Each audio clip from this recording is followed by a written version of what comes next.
네, 다음 큐브는 그렇습니다. 어디서라는 주제를 가져왔습니다. 유재수 전 부산시 경제부시장에 대한 감찰 무마 의혹 사건을 수사하는 검찰이 의혹이 제기된 관련자들에 대한 조사를 모두 마쳤습니다.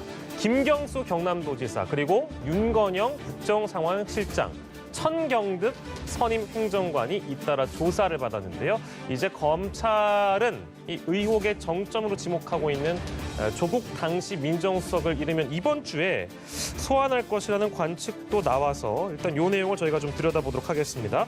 관련 인물들 제가 차례대로 이제 세 사람을 언급을 했는데요. 이 세 사람에게 일단 참고인 신분입니다. 어떤 부분을 좀 살펴봤는지 저희가 좀 정리하겠습니다. 네, 일단은 그 유재수 전 부산 부시장 관련해서 텔레그램 대화 메시지가 있었다 이런 그 보도들이 있었죠. 거기에 주체가 윤건영 청와대 국정상황실장하고 천경득 선임행정관, 김경수 경남 도지사다라는 게 이제 언론 보도였어요. 그 당시 청와대에서는 사실이 아니다는 취지로 브리핑이 나왔는데 이게 대화방이 없다는 건지 그 대화방 안에서 나눴던 얘기들 뭐 그 당시에 금융위 고위급 인사 관련된 인사를 논의한 그런 정황들이 있었다는 그 내용이 없었다라는 것인지 그 부분은 명확하지 않습니다만 그때 당시 언론 보도에 나왔던 이 당사자 3명이 어쨌건 지금 말씀하셨던 것처럼 비공개 소환이 됐습니다. 그러니까 실질적으로 그 텔레그램 대화 메시지 우리가 지금 정확하게 알 수 없습니다만 그 안에서 검찰이 무언가 범죄 혐의가 있을 수 있다라는 부분들 아까 말씀드렸던 금융위 고위급 인사에 대한 이 안에서 인사 청탁 같은 얘기들이 좀 나왔다는 취지가 이제 검찰의 얘기인데 그런 것들이 실제로 있었는지 그리고 그런 것들을 토대로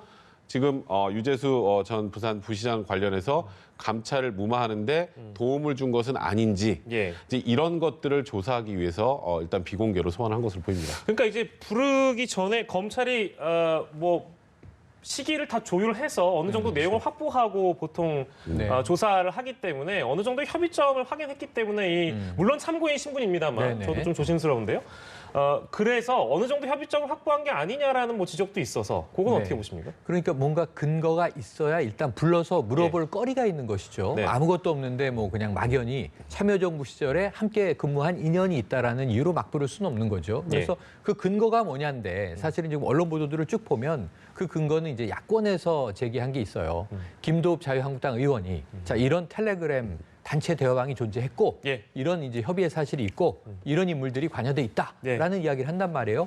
근데 여기에 대해서 이제 이게 100% 믿을 수가 없는 사안인 것이 지금 여야가 정쟁적으로 싸우고 있는 상황에서 일전에 홍익표 이 민주당 대변인이 문건을 이제 이렇게 공개하니까 거기에 대해서 자유한국당 쪽에서 수사자료 유출이다. 이거 범죄 행위 아니냐 이렇게 또 질타를 해요. 근데 서로 이 각종 정보들을 언론에 제공하고 있는 이 형태이기 때문에 이건 조금 우리가 이제 자제가 필요하다라고 하는 전제로 말씀을 드리고요.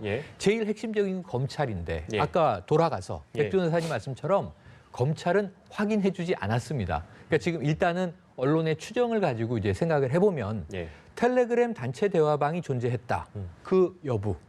그럼 이제 있다면 뭔가 수상한 정황이 한 발 더 나가는 거고요. 그 안에 이 세 사람이 참여해 있었는데 거기서 아까 말씀하신 대로 유재수라는 인물은 애초에 이제 행정고시로 공무원이던 인물인데 이게 사실은 이제 청와대에 일하러 들어와서 참여정부 시절에 제1부속실에서 고 노무현 대통령을 모시는 일을 함으로써 어찌 보면 또 친노 내부에서도 상당히 좀 유력한 인물인 김경수 지사와 그때 인연을 맺었다고 이제 추정하는 것이죠. 그러니까 이제 이런 상황들에 대해서 참고인 조사가 이루어질 수는 있는데 범죄 혐의가 근거가 명백하게 예를 들면 텔레그램 대화방 그 안에서 심지어 그 금융위의 고위급 간부 왜냐하면 이 금융정책국장을 지냈단 말이에요, 실제로.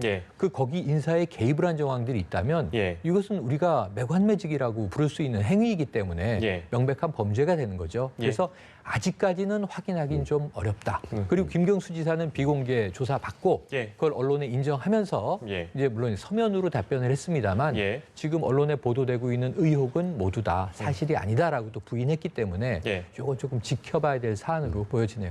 저희가 앞서서 잠깐 조국 전 전 장관 얘기를 했고 사실 이번 주제도 조국 전 장관에게 연결이 되죠. 연결되고 이럴 것 같습니다. 그래서 저희가 두 분한테 검찰 수사의 어떤 정점은 조국 전 장관을 향하는 게 아니냐라는 질문은 드리지 않을 것 같고 네. 중요한 건 뭐 부르긴 부를 것 같고 네. 뭐 이러면 또 이번 주란 보도도 나오고 하니까요. 네. 불러서 그러면 또 어떤 거를 또 조사를 하겠습니까? 일단 조국 전 장관은 제가 보기에 서울중앙지검보다는 동부지검에서 먼저 부를 것 같습니다. 중앙지검은 소위 말하는 그 가족과 관련된 여러 가지 문제점들이었는데 기존에 저희가 알고 있는 기존에 우리가 내용들. 알고 있는 거 네. 그거보다 동부지검이 먼저일 거란 이유는 예. 사실 유재수 전 부산 부시장 관련해서 감찰 무마 의혹에 정점이 조국 전 장관이다. 뭐 이건 뭐 지금 하도 많이 나온 얘기다. 예. 근데 그 이유가 뭐냐면요. 이제 예. 남은 사람이 조국 전 장관밖에 없습니다. 예. 왜냐하면 박형철 반부패 비서관, 예. 이인걸 특감반장, 예. 전부 조국 그 당시에 민정수석이 감찰 중단을 지시했다라고 했고, 예. 백원우 전 민정비서관 같은 경우에도 나는 그 감찰과 관련해서 조국 그 당시 민정수석의 의견만 제시했을 뿐이지, 예. 그 결정은 조국 전 그다음에 민정수석이 했다. 예. 그러니까 결국은 이게 미루는 거라는 표현을 제가 쓰는 게 맞는지 모르겠습니다만, 예. 아니 우리 본인들이 결정한 게 아니고 일단 우리가 보기에는 조국 그 당시 민정수석이 예. 이 모든 감찰을 중단한 걸 결정했다라고 지금 진술이 나온 상황 아니겠습니까? 예. 그럼 누굴 불러야겠어요? 조국 전 장관이죠. 그렇죠. 그러니까 지금 이 준비가 어느 정도 정리가 다 됐다면 예. 결국 마지막에 조국 전 장관을 부를 수밖에 없고 예. 지금 조사 속도에 따르면 예. 조국 전 장관의 소환은 제가 근데 여기서 너무 공수표를 날린 것 같아서 저번에 예. 저는 이번 주 내라고 생각을 하고 있는데 예. 검찰이 좀 더 조심한다 한 일주일 정도 미뤄질 수 있을지 몰라도 예. 늦어도 다음 주 안에는 조국 전 장관이 소환될 것 같습니다. 예, 아무튼 그거는 어느 정도의 전망으로 저희가 여러분들께 말씀드렸고 마지막 질문으로 이제 이 부분입니다. 조국 전 장관은 검찰 조사를 받으면서 진술 거부권을 행사한 거는 이번 네. 시청자 여러분들도 아시기 때문에 이번에도 이번 혐의와 관련해서 이게 이제 어떤 부분에 있어서는 아주 정점으로 지금 향하고 있는 상황이니까 네네. 실제 그렇게 했습니까? 저는 이번에도 진술 거부권입니다. 이렇게 나올 것인가? 이 부분입니다. 어떻게 네네. 전망하세요? 저는 조금 다르게 봐요. 다르게 보십니까? 답변할 걸로 봅니다. 이 부분에 네네. 세세하게 답변한다. 왜냐하면 인사청문회 때 조국 법무부 장관 후보자 시절에는 예. 모든 의혹이 보세요. 예. 동양대 표창장으로 시작해서 예. 인사청문회 당일날 예. 그다음에 자녀들의 입시 비위 의혹 예. 그다음에 사모펀드와 관련해서 뭐 재테크 관련 의혹 예. 가족의 재산 모두 다 가족 일가의 문제예요. 추가의 웅동학원 문제. 예. 웅동학원도 지금 어찌 보면은 조국 전 장관의 집안 문제이지 않습니까? 그런데 이번 경우에는 공직자 신분으로 재직을 하던 시절에 벌어진 문제이고 예. 관련해서는 국회에서 이미 민정수석으로 답변한 바가 있어요. 유재수 문제를 이제 이 질문 받자 야당 예. 의원으로부터 예. 자 우리도 내부에서 감찰해 봤는데 예. 근거가 미약했다. 음. 그리고 또 조국 전 민정수석 입장에서는 약간의 명분이 있어요. 뭐냐면 지금은 유재수 전 부시장이 구속된 상태입니다. 혐의가 그만큼 소명됐다는 얘기예요. 그런데 2017년 당시로 거슬러 올라가면 예. 이 3인 회의에서 결정했다는 내용이 다 이미 알려져 있어요. 그렇습니다. 조국 전 민정수석 예. 그리고 백원우 민정비서관, 이 박형철 반부패 비서관이 셋이 합의해서 결정했다는 건데, 예. 자 첫째 조국 전 장관은 유재수 부시장과 안면이 없고 예. 연락처도 없고 예. 아는 사이가 아니었다는 거예요. 근데 이 보직으로 보면은 가장 상급자예요. 예. 그래서 3인 회의에서 결정을 했는데 그럼 조국 전 장관의 의사결정이 컸는데 예. 조국 전 장관은 유재수라는 인물을 몰라요. 당시에는. 예. 그럼 왜 도대체 덮어준 것이냐? 근데 덮어준 게 아니라 민정수석실의 이야기는 예. 근거는 미약했는데 수상적인 점이 있어서 예. 인사조치하는 선에서 마무리하라고 금융위에 통보를 한 거예요. 예. 그 결과 실제로 국장직을 내놓고 내려와서 예. 민주당으로 잠시 갔다 이제 부산시 경제부시장으로 간 거죠. 예. 이런 걸 보면은 조국 전 장관 입장에서는 공직으로 내가 근무했을 때 당시에는 이런 일이 있었고 이것은 형사처벌 대상으로 보기는 어려웠다. 예. 당시에는 이제 근거나 증거가 미비하였다. 그리고 또 우리 청와대가 사실은 감찰을 하지만 수사기관은 아니지 않느냐.